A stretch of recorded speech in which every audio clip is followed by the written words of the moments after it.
आदरणीय साथियों, ओम नमः शिवाय। आपका पुनः स्वागत है शिव पुराण पाठ में। और प्रारंभ करते हैं 11वां अध्याय, अन्नदान महिमा। व्यास जी बोले, प्रभु, पापी मनुष्यों को अनेक दुख भोगते हुए यमलोक का रास्ता तय करना पड़ता है। क्या ऐसा कोई उपाय है जिससे यम मार्ग की यात्रा सुखपूर्वक पूरी की जा सके? व्यास जी के प्रश्नों को सुनकर संतन कुमार जी बोले, हे महामुनि, ऐसा जीव बिना कष्टों के सीधे यमलोक पहुँचते हैं जो दयालु होते हैं और सदा धर्म के मार्ग पर चलते हुए सदैव दूसरों की सहायता हेतु कार्य करते हैं। जो सत्पुरुष ब्राह्मणों को खड़ाऊं या जूते पहनाते हैं वे घोड़े पर यमपुरी पहुँचते हैं। इसी प्रकार छाता और बिस्तर दान करने वाले आराम से आसन पर बैठकर पेड़ पौधे लगाने वाले वृक्षों की छाया में यमपुर पहुँचते हैं। जो मनुष्य फूलों की वाटिका लगाते हैं उन्हें लेने हेतु पुष्प विमान आता है। साधु संतों के लिए मकान बनवाने वाले मनुष्य को सुंदर भव्य विश्राम करने के लिए भवन मिलते हैं। इसी प्रकार माता पिता, ब्राह्मण और गुरुओं की सेवा करने वाले मनुष्यों का आदर होता है। अन्न और तेल का दान करने वाले मनुष्यों को यमपुरी के रास्ते में अन्न और जल की कोई कमी नहीं होती।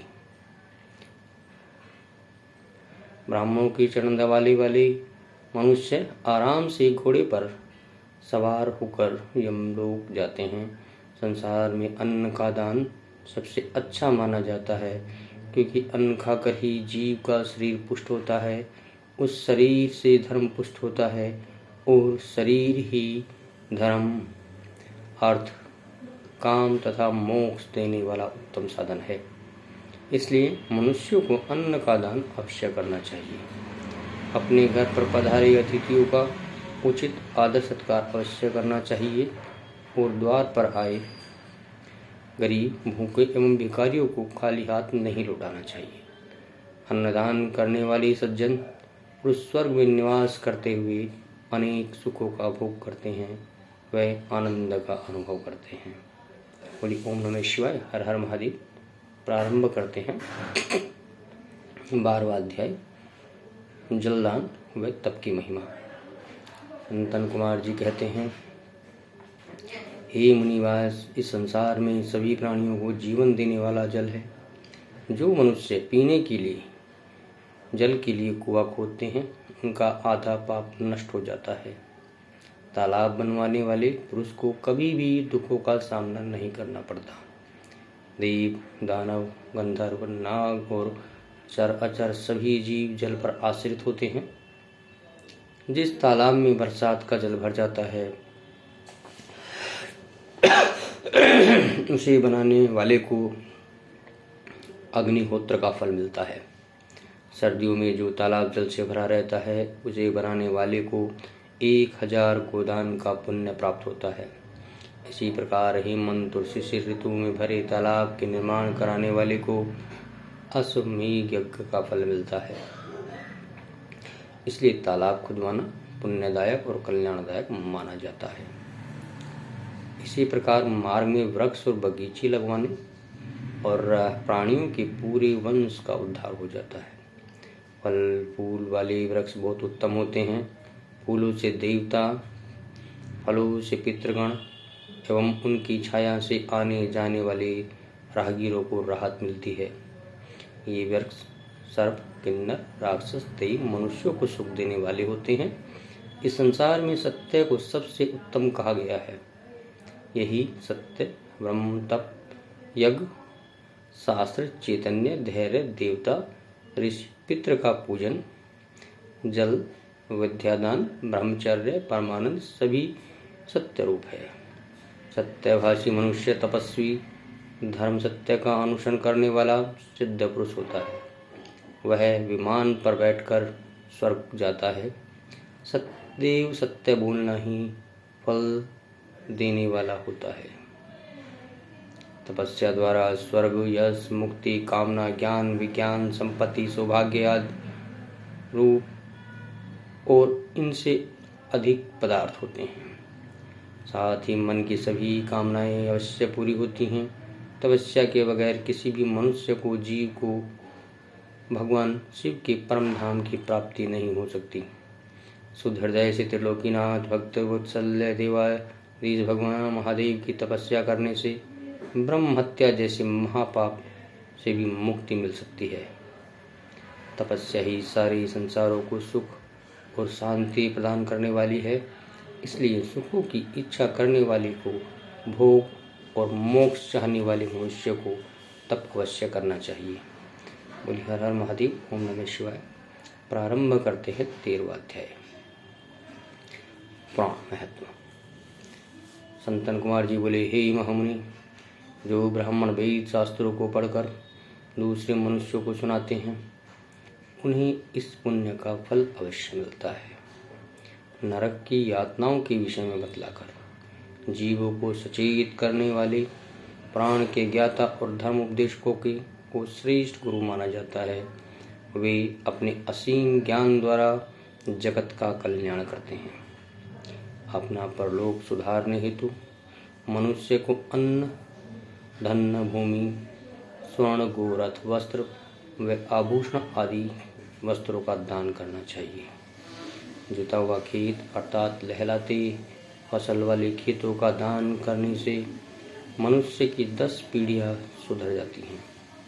वह मनुष्य सभी सुखों को भोगकर अंत में विमान पर सवार होकर सीधे स्वर्गलोक जाता है और अपने घर में अथवा शिवालय या मंदिर में भगवान शिव, विष्णु और सूर्य पुराण का पाठ करवाने वाले उत्तम पुरुषों को राज सूर्य यज्ञ व अश्वमेध यज्ञ का फल मिलता है। वे स्वर्गलोक होते हुए ब्रह्मलोक तक जाते हैं। देवताओं के मंदिर में पुराणों की अमृतमय कथा करने वाले सत्पुरुषों को अश्वमेध यज्ञ का फल प्राप्त होता है।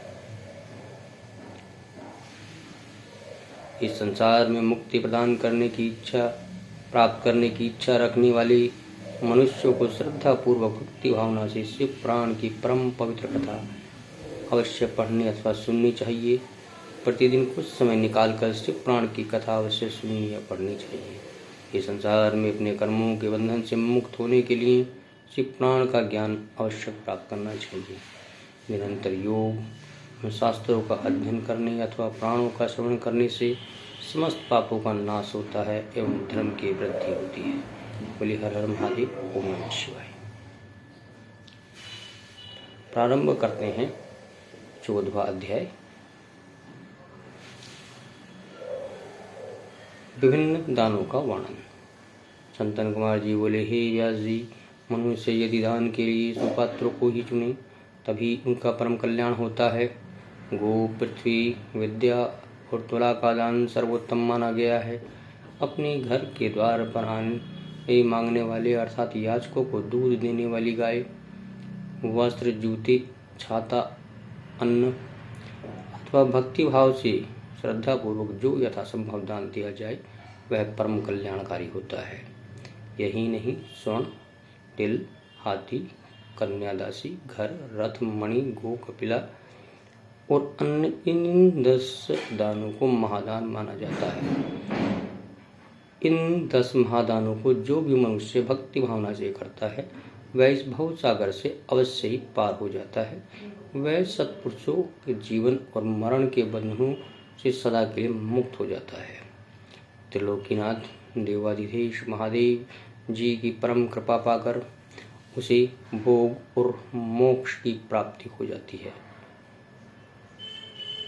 सोने में सींग, रूप में खुर मढ़ाकर वस्त्र, आभूषण एवं अन्य वस्तुओं सहित गाय और बछड़े का दान जो मनुष्य सुपात्र विद्वान ब्राह्मण को करता है उसकी सभी मनोरथों की सिद्धि हो जाती है।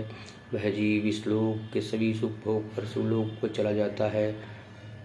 उसे लोक परलोक में सभी इच्छित वस्तुओं की प्राप्ति होती है। मन में मुक्ति की इच्छा लेकर किया गया दान अवश्य ही हितकर होता है। इस जगत में तुला के दान को भी उत्तम माना जाता है।